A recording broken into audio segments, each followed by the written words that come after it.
Just on that then, you mentioned in your book there was one nagging little doubt is what you've worded it as. What was that? Can you put your finger on that? I was a bit concerned with going to a local club, really. You know, when I was at Sheffield United, I was felt out for the Sheffield Wednesday job. And I thought, well, I just can't go to Sheffield Wednesday after being at Sheffield United. You know, it's just not on as a manager. Are you with me? Yeah. That's not being disrespectful to Sheffield Wednesday or anything, but it's just sometimes there. And that was the nagging little thought. With Barnsley was sort of a local derby and everything else. And I was, a bit concerned how the Barnsley people would take to me in terms of being manager of Sheffield United for 8 years. Eric Winstanley remained in place with you, Dave. Just talk to me about your relationship with him and what he was like. Well, when I joined, John pointed out that he would like to keep Eric Winstanley on and Peter Shirtliff and the staff, and he would like me to do that, and was I prepared to do that? So I was not an inexperienced manager at that time, and I was prepared to work with people. I said, well, as long as you accept the fact that if I come to you in 6 months and say, look, I don't think they're up to the standard or it's not quite right, then you may have to give it consideration. Which he said, yeah. He said, well, look, if you find you can't work them or it's not working out, then I'll have to talk to them about their position. But I didn't want to put Eric or Peter Shirtliff out of work or Mick Tarvey or anybody like that at all.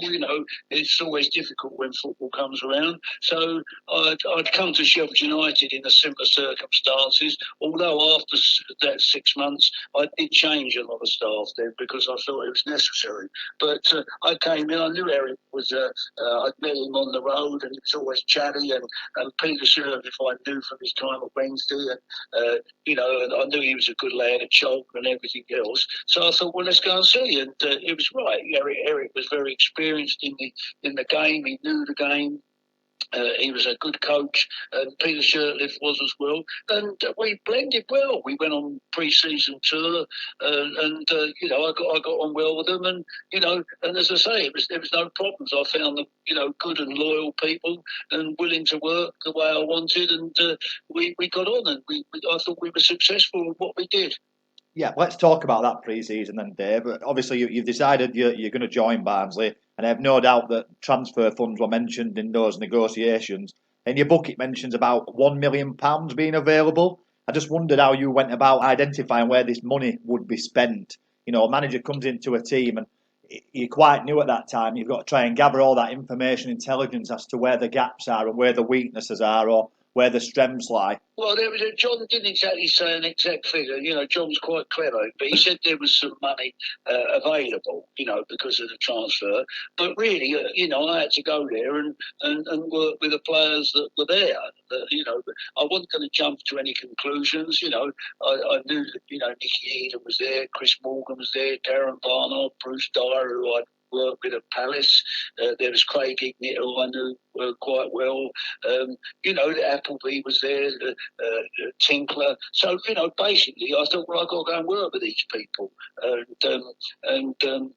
get on with them and find out that, don't make any preconceived ideas about getting rid of anybody or whatever. So, hence we did.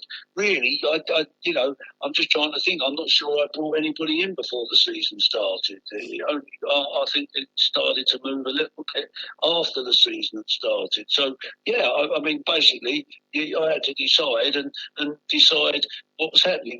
We went away and Eric had finished and they'd always been playing with three at the back and everything else. And we started, but when I was in Sweden, I decided that I wanted to play 4-4-2 or 4-3-3. You with me? I thought we had the players who could do that.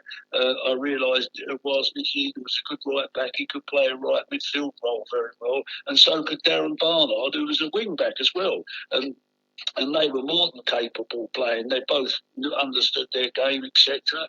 And we had a situation where Craig Hignett could play loose. He had many roles and positions he could do. And, Appleby I was aware of, and Tinkler was strong in midfield. So, again, and a little bit the back situation, we had... Chris Morgan, we then had Adi Moses, Jones, he was about at that particular time, and Chris Parker, and we had Bullock and goal sort of thing, you know. I was a bit iffy about Bullock. I've got to be concerned. I'd seen him play a few times, and he wasn't really my cup of tea on what I'd seen. But having said that, I thought, no, well, let's wait. Let's not make a mistake. But it became evident to me fairly early on that he was a liability in goal.